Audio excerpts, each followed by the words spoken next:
As many of you know who play games and follow the gaming scene, in the not-too-distant future, the game Mass Effect Andromeda will be coming out. Now, Smudboy, and many of you know Smudboy. For those who don't know, Smudboy is a game critic, you could call him that, on YouTube. Relatively small channel by YouTube standards, but quite popular in certain circles nonetheless. I am subscribed, and I believe many of my subscribers are subscribed to Smudboy as well. He came to prominence, and I've talked about him in the past, at Coltrane, during Mass Effect 2, and created a whole stir and ruckus, as it were, for a lot of people. And I was listening to a recent discussion podcast he was having with another gentleman, and he's been covering the up-and-coming Mass Effect Andromeda pretty extensively, obviously and mostly from the perspective of gaming criticism. And I'm paraphrasing here, but he sort of described himself and his channel as a sort of gaming skeptic or game skepticism. And I think here we can allow ourselves to be confused by this term skeptic. It's obviously used by a hoary host of people to describe all manner of things. I mean, the Armored Skeptic, for example, is about as skeptic as Joe the Plumber is, but he calls himself a skeptic nonetheless. And of course, they're skeptic and whatever. But getting back to the root of the word of skepticism with regards to games, I think Smudboy is kind of onto something, which is to say the issue of RPGs in general and sort of the dumbing down of content, not necessarily just in gaming, but really across the board, but I will be focusing mostly on gaming. And I sort of touched on this issue with regards to the anti-feminism SJW phenomenon, which is to say that the distribution of a movement, when it grows and grows, something happens. It becomes diluted. And the same could be said for games, particularly RPGs. Smudboy, I generally agree with him on most of what he says, and particularly with regards to story coherence and storytelling in general, which is to say, story needs to be compelling, it needs to make sense, etc. And in his defense, he's actually stated that he doesn't think that Mass Effect Andromeda won't be fun. That is to say, it looks like a fun game. But that's not what his issue is, I think. And that's not what the issue of, I guess, a gaming critic would be, per se. And Smudboy himself belongs to the old school like I do. Baldur's Gate, Planescape Torment, sort of 90s classics back in the day. And there has been a recent resurrection of these types of games, namely in the case of Obsidian, Tyranny, and Pillars of Eternity, both of which I've not yet finished because I just find myself swapping off between them back and forth, but I enjoy both games from what I've seen and played. And Tyranny was, of course, I believe, published by Paradox, but Pillars of Eternity completely crowd-sponsored and what have you, and belongs to Obsidian as an IP. And these are kind of more old-school games with a limited niche and a limited crowd. But I want to take the time to examine what happened to traditional RPGs. Many of you might not know, but the origin of the computer RPG really, I would argue, has its origin in pen and paper tabletop gaming, Dungeons and Dragons, that sort of thing. Rolling die, having a story master and a dungeon master tell a tale, having players assume roles, etc. And this has been, historically, an incredibly, quote-unquote, geeky activity, almost exclusively the province of males, apart from some nerdy chicks and, the odd chick, for whatever reason, wants to play it. And there were a lot of these types of transitional games in the early 90s. There was one for Dark Sun 2, where it was a Dungeons & Dragons world that was transplanted to the computer. It was interesting, etc. Now, over time, things got more and more complex with regards to gaming. Then you would have things like Baldur's Gate or Icewind Dale, sort of pause and play. And Baldur's Gate and Torment, Planescape Torment, and even you could argue Icewind Dale. I mean, a lot of reading involved. You have to read a lot. There wasn't, voice acting was expensive back then. Well, and just not widely available. Gaming was still, in some sense, a kind of niche activity. And still very much, particularly with regards to RPGs, the province of geeks and nerds. I'm not denigrating geeks and nerds, I'm one too, just saying that not a lot of people enjoyed it. Now, I should say now that all the while there existed, of course, shooters and other games, simpler games that were just based on fun, like Pac-Man or what have you. But the RPG itself has undergone tremendous changes throughout time. It used to be very reading intensive, fairly intricate stories, and it was really designed for a certain audience in mind.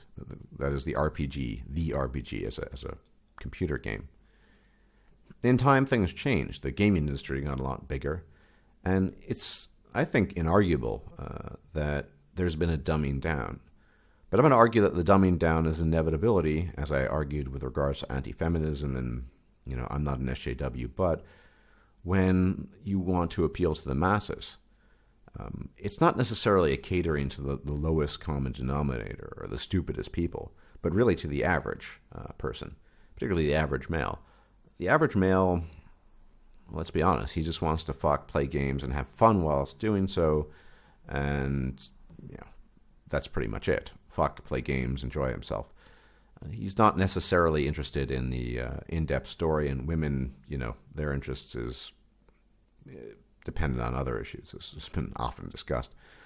Well, in order to reach a wider audience, there needed to be essentially a dumbing down. As the gaming industry grew, the concept of an RPG changed.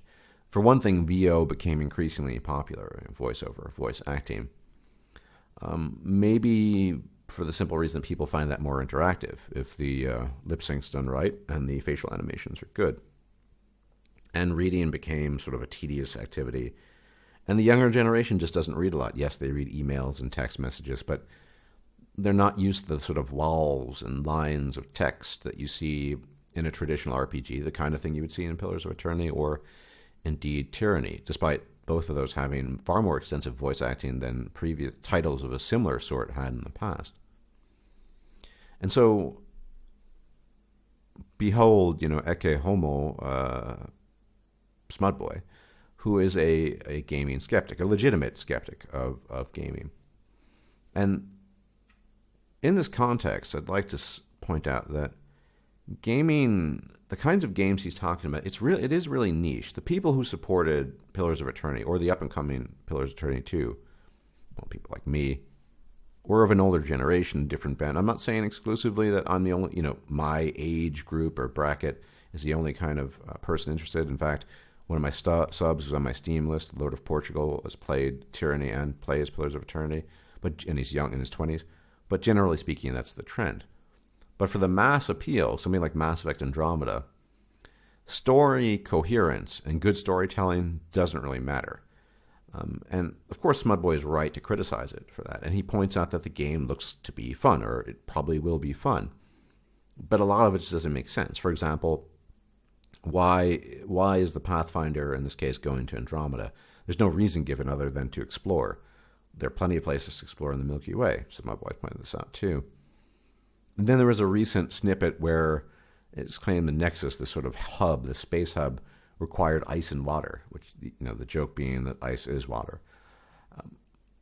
And you can see that most gamers don't care about these details. They don't care about, I guess, scientific consistency, although a better way of putting it might be lore consistency. This doesn't matter to them. They want to have fun. And there's been a shift away from RPGs based mostly on storytelling to RPGs, or so-called action RPGs, where the story is loosely coherent at best, and the details don't really matter, and it's just all about expedience and contrivance. But the real thing is these sort of interpersonal relationships, romancing people as a quadrisexual, whatever it is these people call themselves. That's kind of their interest these days. That's particularly true of BioWare. But even The Witcher 3, which I think is a fantastic game, if you want to engage in reading, there are plenty of books that you pick up that you can read. You can read about the conjunction of the spheres and the Lodge of Sorceresses, and there are all these things, and you can read the Bestiary or the Bestiary, and you can do that, but it's still very much a voicey game. And I think in order for Witcher 3 to have the mass appeal that it did, it needed to be a voicey kind of game, because no one's going to read through. Very few people are going to read through walls of text. In some sense, thank the gods they did that. There are a lot of good things to voice games, but you could even argue in Witcher 3 that it's kind of dumbed down. There are quest markers for everything. You kind of know where you need to go. The dialogue choices are relatively simple. It's a great game, don't get me wrong, and I think probably the best RPG of the past decade. But this is just an inevitability of mass marketing and mass appeal.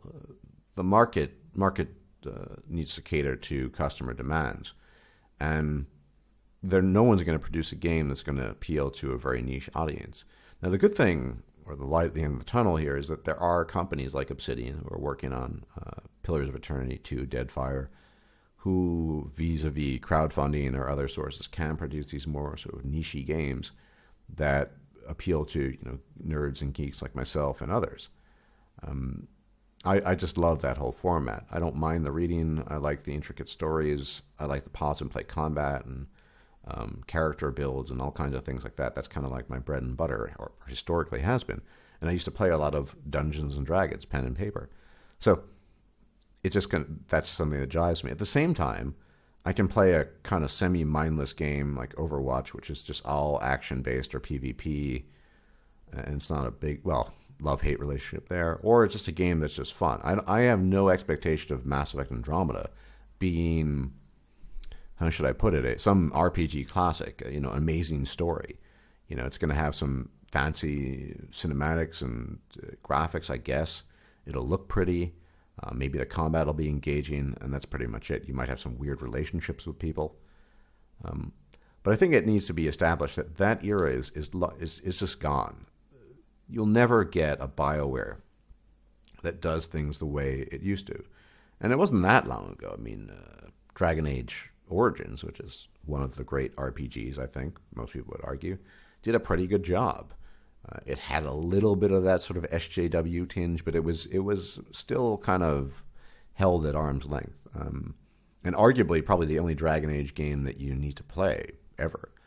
It was really popular, and it was well-deserved, the popularity. But things have been adrift since then, and I think you can also argue that a lot of this just has to do roughly, or corresponds roughly, with just general intelligence. To gain access to a mass market means you're going to have to appeal to people of average intelligence. People of average, not necessarily education, but people of average intelligence don't like reading intricate text. They're not interested in complex stories. That's basically what we're talking about at the end of the day. And they want things simplified, or at least simpler.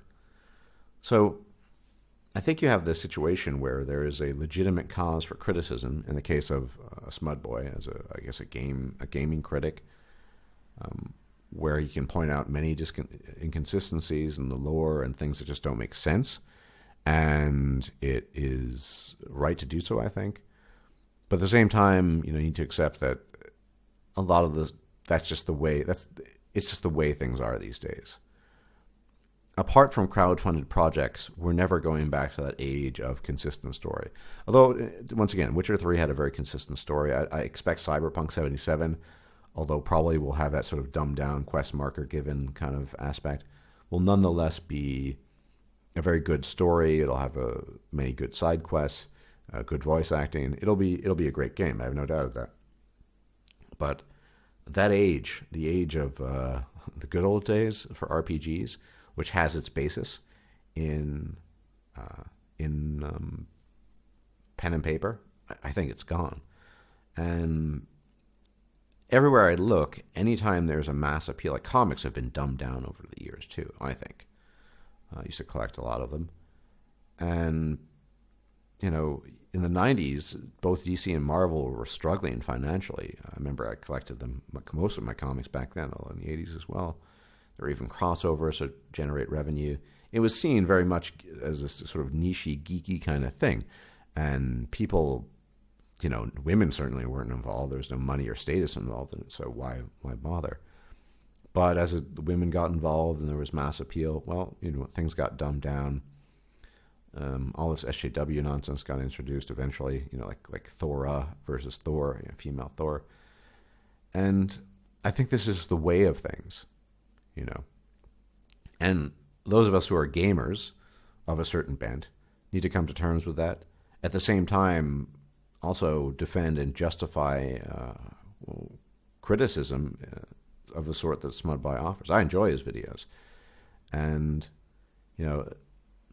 when he talks about, what could have been in the context of a Mass Effect, and I think the thing about Smudboy, too, and this needs to be pointed out, is that he obviously likes the Mass Effect universe. I mean, he used to like it a lot, especially Mass Effect 1, sort of the space opera. And that's what it was. And I guess it will continue to be a space opera, but the lore is just kind of all over the map.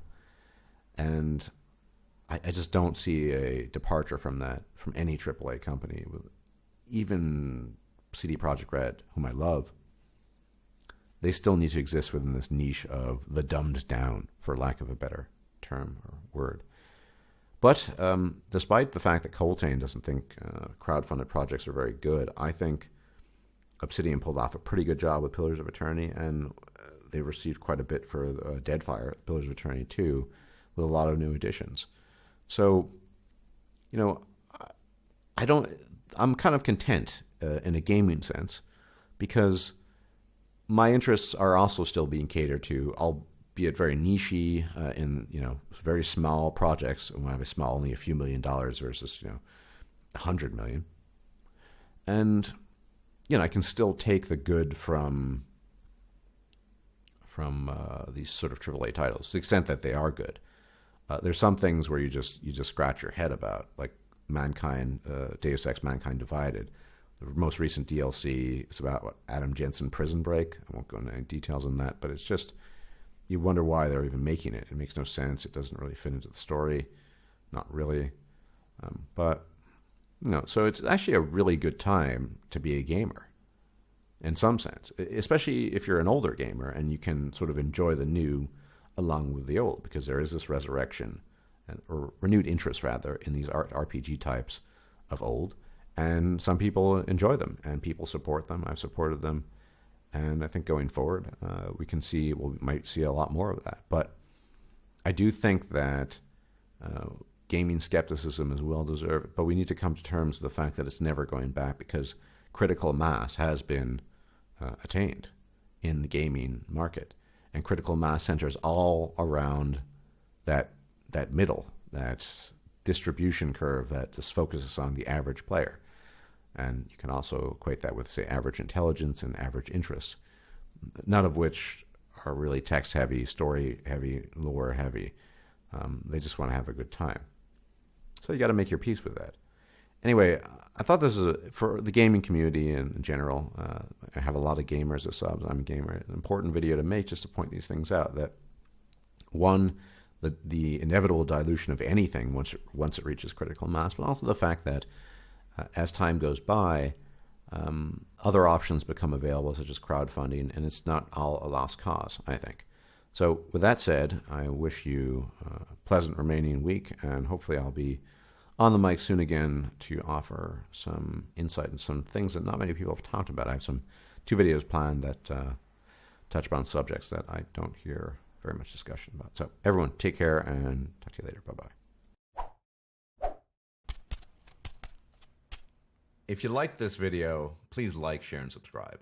And if you enjoy my content, please consider making a donation or becoming a patron. Thanks for watching.